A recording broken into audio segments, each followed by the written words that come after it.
SJC-12855, Denise Doherty, the Massachusetts Civil Service Commission. And Mr. Halpin.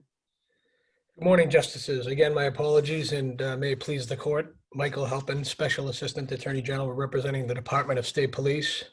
The department's appeal in this matter concerns the scope of the Civil Service Commission's jurisdiction to review matters adjudicated by state police trial boards. As I'm certain the court is aware, both before and after 2002, uniformed members of the department have had the right to appeal matters adjudicated by a state police trial board. Initially, prior to 2002, those matters were reviewed by the district court. Following a 2002 amendment, the review was, a review was sent over to the Civil Service Commission. What's at issue here is the department's belief that the Superior Court erred when it found that the Civil Service Commission's taking jurisdiction over the loss of accrued time, which is not a sanction enumerated within sections 41 to 45 of Chapter 31, was an error. As indicated, the amendment in 2002 led to a change. That change was accompanied by the removal of the word punishment twice from the statute, both in the matters that were appealed and in the review. Following the amendment, the language is changed to read. We'll get into the language in a moment, Mr. Halpin. Let me ask you a question of legislative intent. As we sort through these statutes, as you indicated, in prior to 2002, a uniformed member of the state police was able to go to the district court for review.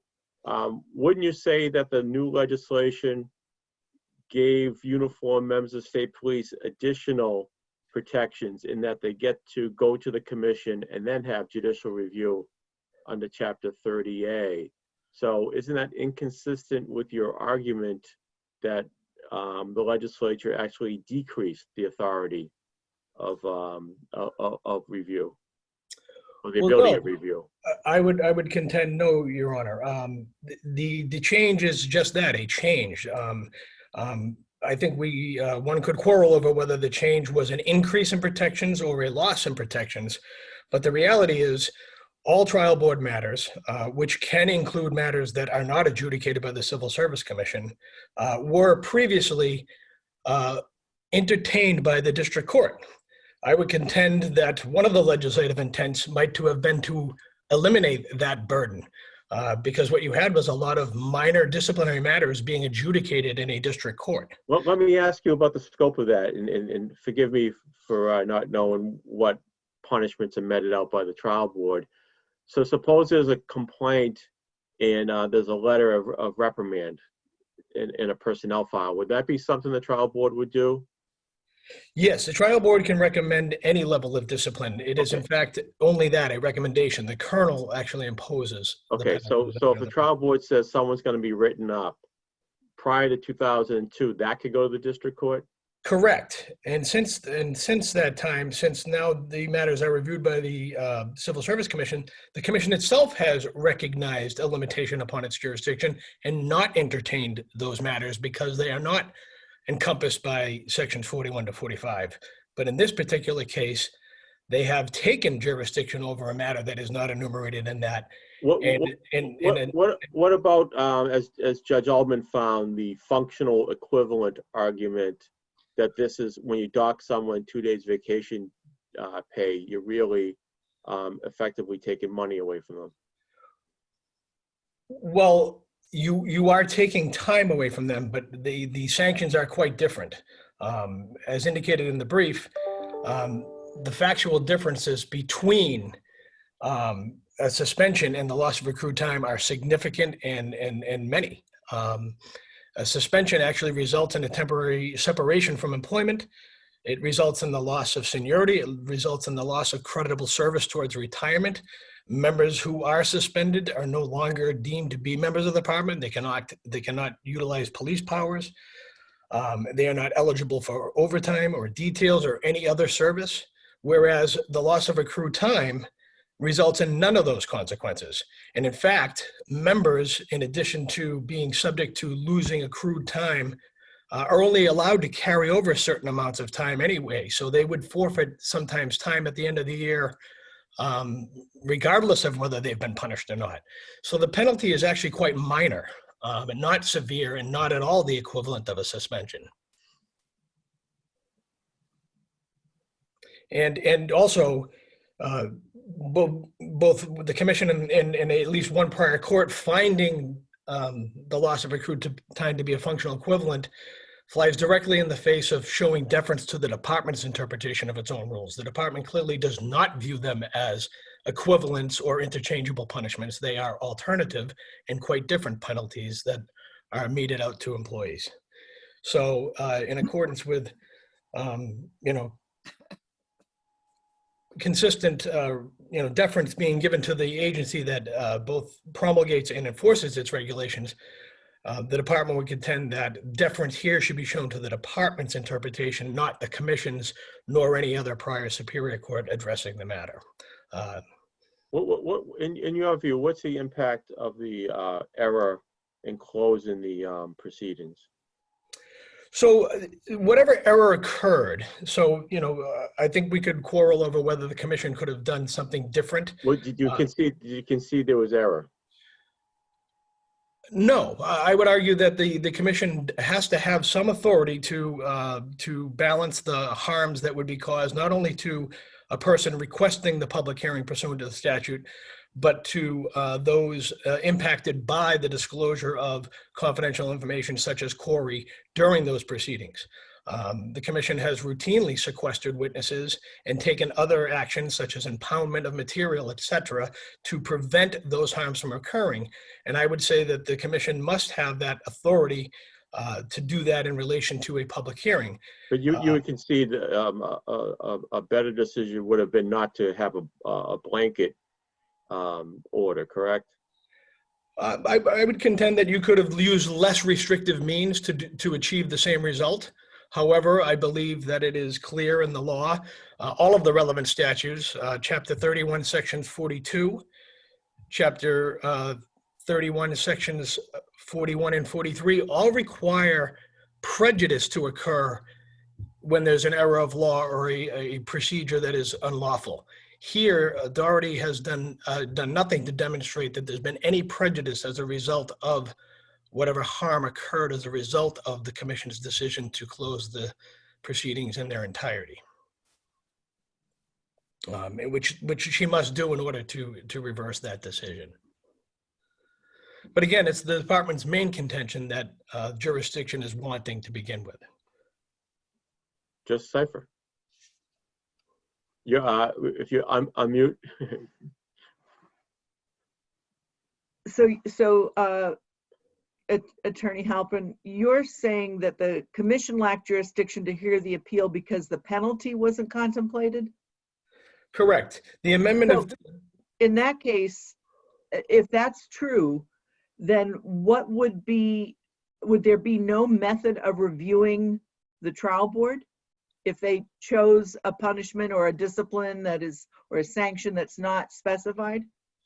No, there is another avenue of relief for any person aggrieved by a department order, which is Mass General Law, Chapter 22C, Section 43. Any member or person aggrieved by a department order has the opportunity to appeal that decision or that order to the colonel, and there is a right of further review to the Superior Court as well.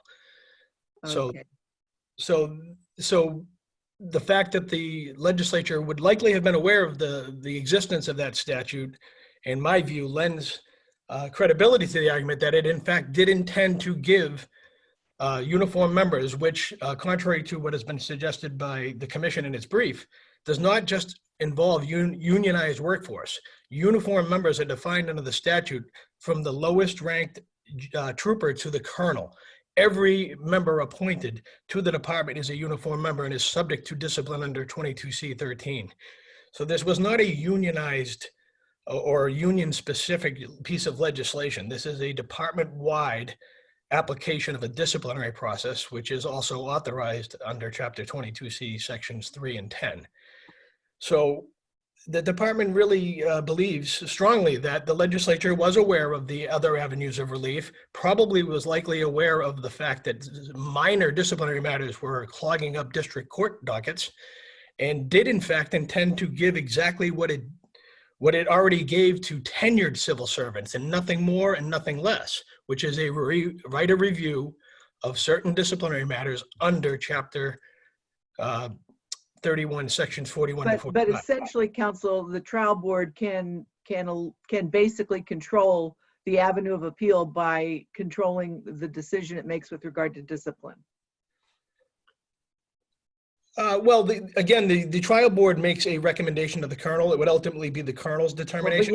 right, but But if the okay. sanction itself is not one implicated by Sections 41 to 45, you could, I guess, place that on the board, but it's just a matter of fact that it's not a sanction governed or contemplated by those sections, and the only right of review would be to contest the order under Section 43 of Chapter 22C.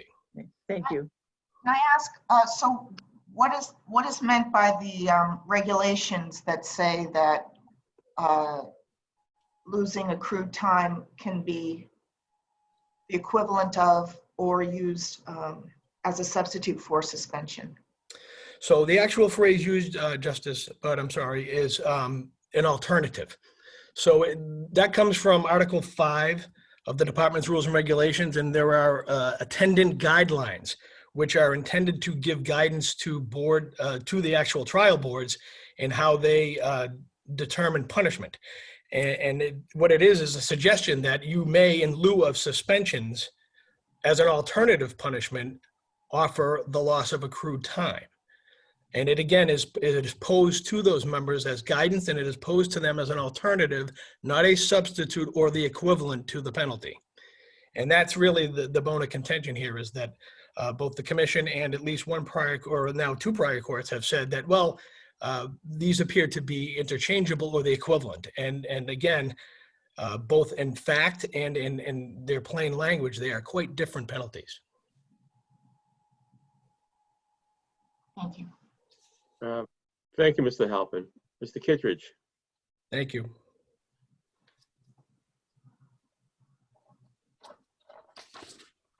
Good morning. May it please the court, my name is Joseph Kittredge, counsel for the appellant Denise Doherty. Your honors, the right to a public hearing cannot be dictated by the nature of that hearing.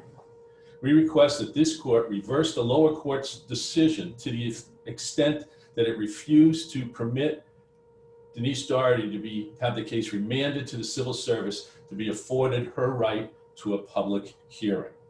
The failure to afford her that public hearing is a structural error, and as a result, the only appropriate remedy would be remand. Mr. In addition to that, you appropriately pick up on our structural error cases, the Cohen line in the criminal context, and whether or not we're going to call this or find equivalency, it's a different issue. But, and usually in those criminal cases, there's an affidavit by a family member or someone else that says, I wanted to come into court and I was kicked out of impanelment. That's the typical criminal case. Here, your client was allowed to have her husband present. So not everyone's kicked out, and the person that was there to support her was actually allowed to attend. What impact does that have on our analysis? well, Your Honor, I guess at best that would be considered a partial closure for a period of time. But the reality, what happened is the commissioner prohibited anybody else from being in that. He told other members, people that were in the hearing at that point in time, to leave, and only permitted the husband to stay. Even on unilateral, he made that decision on his own without even asking the appellant at that point in time, who she may have wanted to remain in during that hearing. As a result, I suggest that in and of itself doesn't remedy the fact that she has this statutory right. And this right is, I suggest to the court, is very unique. I'm not sure if there's anywhere else in the state of Massachusetts, is there a provision other than in 3141 and 3143, where there's an articulated right to a public hearing. As the court knows, even Article 12 of the Declaration of Rights doesn't even afford a criminal defendant the right to a public hearing. And that's exercised here in Massachusetts via the Sixth Amendment. So I suggest that the fact that the legislature required that upon written notice, a written request, that a public hearing be given, that she be afforded that. And this is underscored by, I believe, this court's decision in, or language in the town of Falmouth versus civil service, where you indicated that the underlying purpose of the Civil Service Commission is to guard against political considerations, favoritism, and bias in the government employment decisions. And I suggest to this court that the rationale, reasons that are for a public hearing are no different whether it's an administrative hearing or a criminal hearing. While obviously a criminal defendant has some significant interest in having a public hearing, there's issues with regards to the public, the press has a right, and just the general public having a right to witness, observe the transparency of the whole process and the review or observation of the people who control the process. Do you believe that the commission had the right to at least close that part of the hearing that dealt with the query information of the particular witnesses? Well, Your Honor, I think it would have to be very circumspect to the extent that if there was such a concern from the commission, we could have utilized a number of things. We could have possibly had the people identify themselves and swear under oath in a closed courtroom and then just testify as to what was occurring without being identified. If there was such a concern, I think, as was noted by the commission in its decision, they utilized just the initials of the people without disclosing it. But I suggest that even in the Downing case, they talked about how the fact that the query in and of itself isn't enough to supersede or trump, as the commission used, the right to a public hearing. Yes. Yes. Mr. Kafka. Yeah, can I switch to the substantive issue first? Or are you done, Justice Gaziano? I am. So the substantive equivalency issue, that a suspension is equivalent, loss of accrued time is equivalent to a suspension, right? That's Yes, you. My problem is section 41 to 45 talks about a suspension up to of 5 days, correct? Yes, Your Honor. So here we have a loss of accrual of only 2 days. So it seems like it doesn't, even if a suspension is the equivalent of a loss of accrued time, we don't have a loss of 5 days of accrued time. So doesn't this not meet the statutory threshold of a serious enough discipline to invoke the jurisdiction of the Civil Service Commission? Your Honor, I believe that the right to go to civil service is born in 22C, section 13. And it says that any punishment that gives them the right to go to civil service. Right? I thought it cross-references sections 41 through 45, the relevant statute.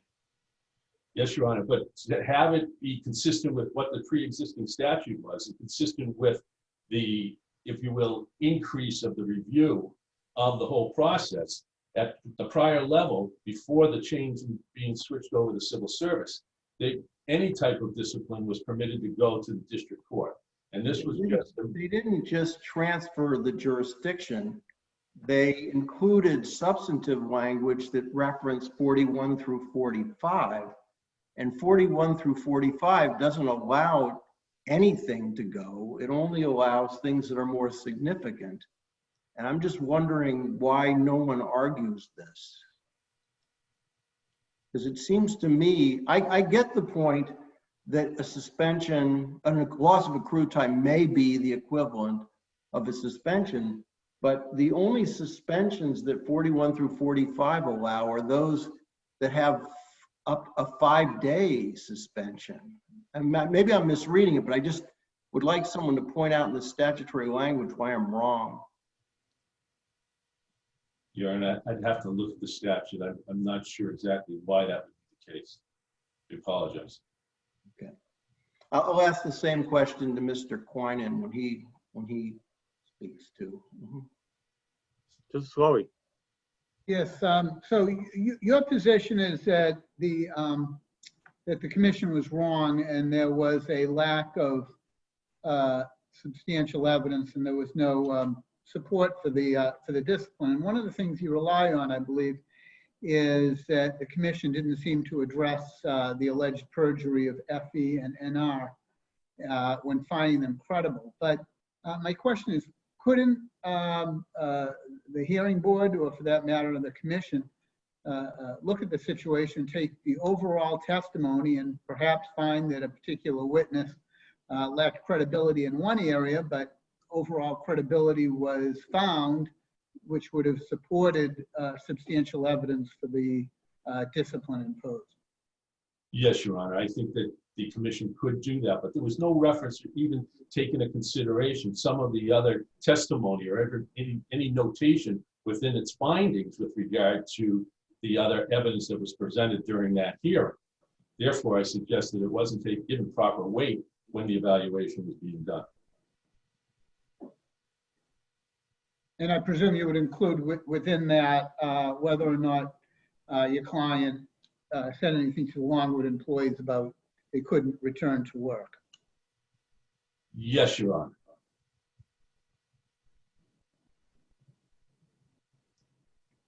You have a few remaining minutes.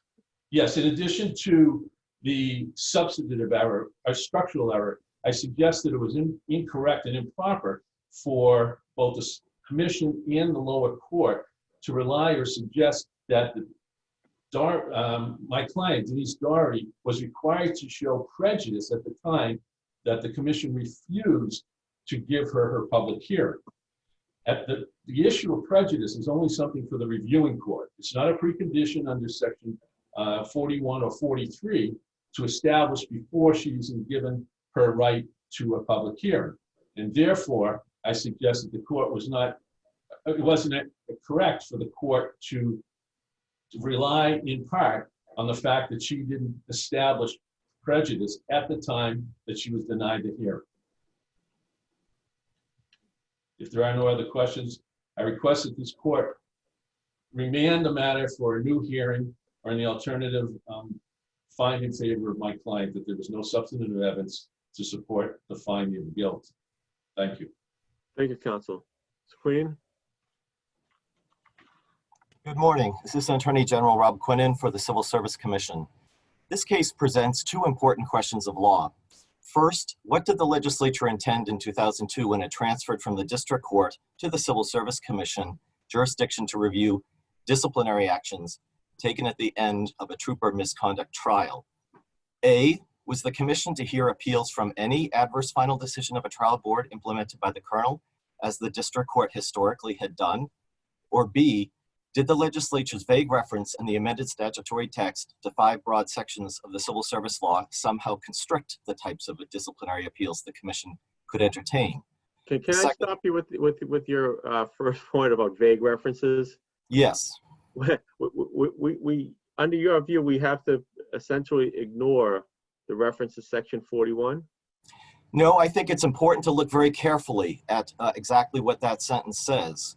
The second sentence of section 13 of chapter 22C states, and I quote, "Any person aggrieved by the finding of such a trial board may appeal the decision of the trial board under sections 41 to 45, inclusive of chapter 31.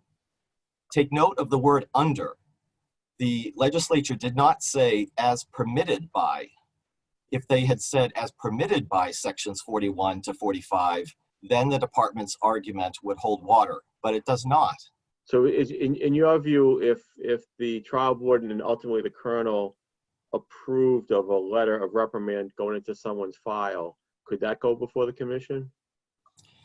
Well, certainly any consequential disciplinary action that came as the result of a trial board could be appealed to the Civil Service Commission. Well, where do you get the consequential? Because if it's any means anything, and that's what the first part of the statute says, and then the limited language, so argued by the state police, is in 41. So under your view, it's all or nothing, correct? Well, the language of the statute does say if you're aggrieved by the finding, you may appeal. Sure. So if I get a letter in my file and I'm not happy about it because I was rude to a motorist, under your view, I could go to the commission. That's right. That's correct.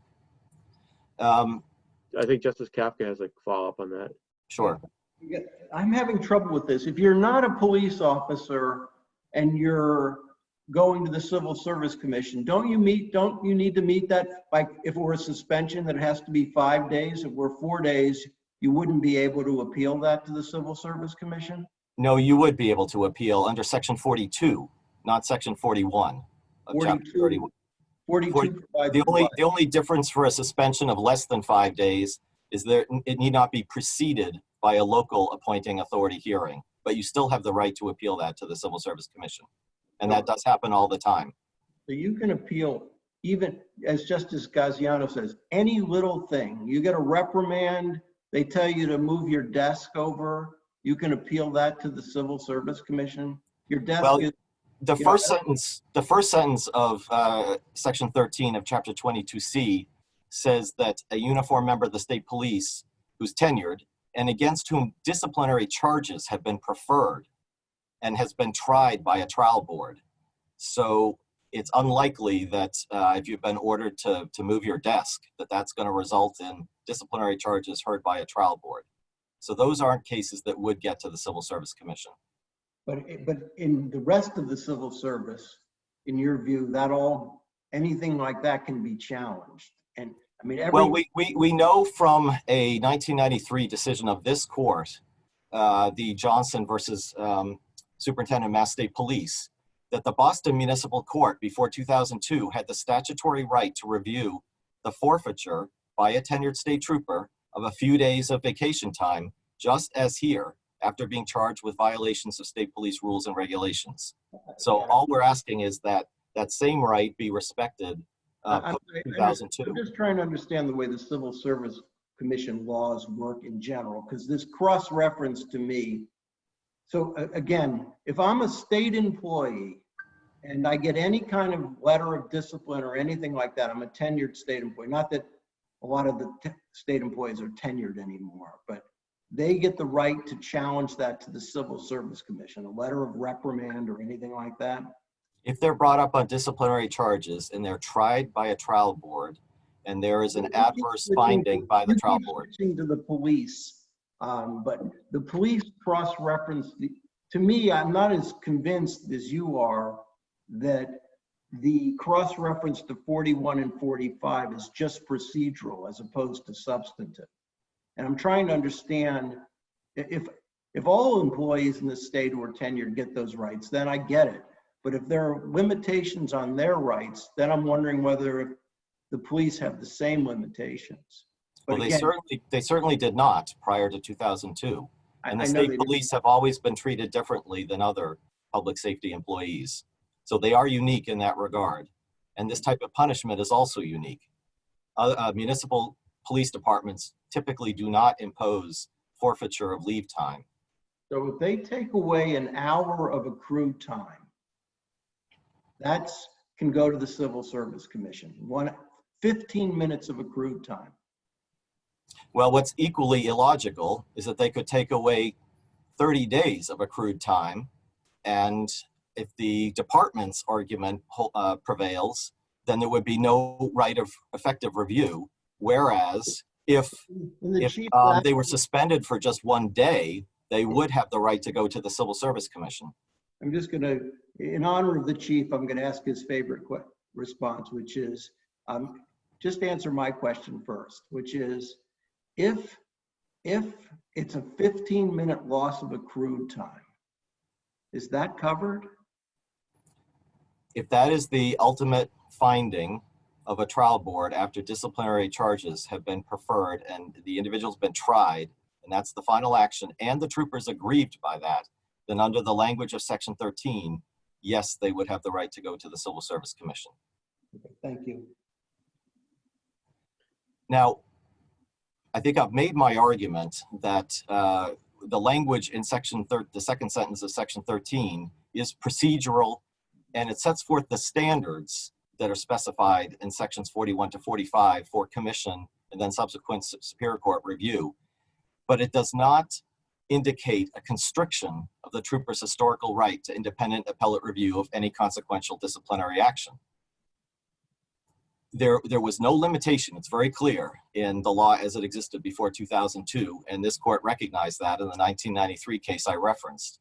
So this history, both legislative and precedential, was a key factor in the Superior Court's ruling in this case that the commission had jurisdiction to entertain Sergeant Doherty's appeal.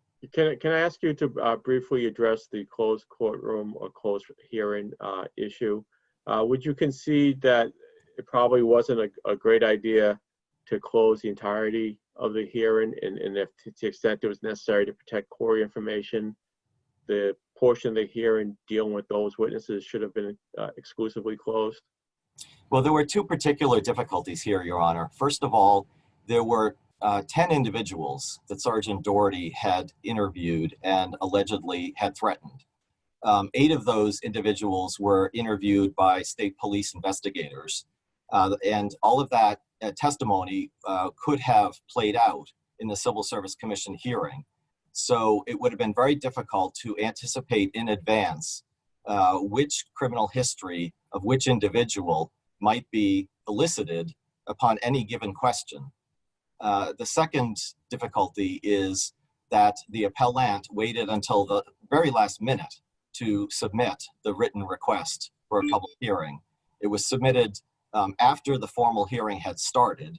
The hearing technically had started on March 1st, and it wasn't until the start of testimony on April 8th that appellant made a written motion for a public hearing. And so the hearing officer was forced to make a split-second decision, not knowing all of the evidence that would come in, but knowing that it would involve the criminal history of upwards of half a dozen individuals. He made the decision he did. I think in general, the Civil Service Commission is a very transparent organization. It's always willing to accommodate, but in this particular circumstance, the hearing commissioner was trying to balance 2 conflicting statutory imperatives. There is the imperative under the Corey statute not to disseminate the criminal history information of identified individuals. And this is the decision that was made. So either way, your argument is it's harmless error in any event. Well, I would say that, yes, if it was error, and I'm not conceding that it was, but if it was, then indeed the appellant should need to show prejudice. I think that's baked right into Section 14 of Chapter 30A before the commission decision could be disrupted. Any further questions? Just quickly on Section 43, as I read it, it said it shall be public if requested. That suggests to me it's presumptively private. That's right, and that would be consistent with the general principle in government that personnel matters, criminal history are not to be publicly aired unless required. Thank you. Great. Thank you, counsel. Thank you.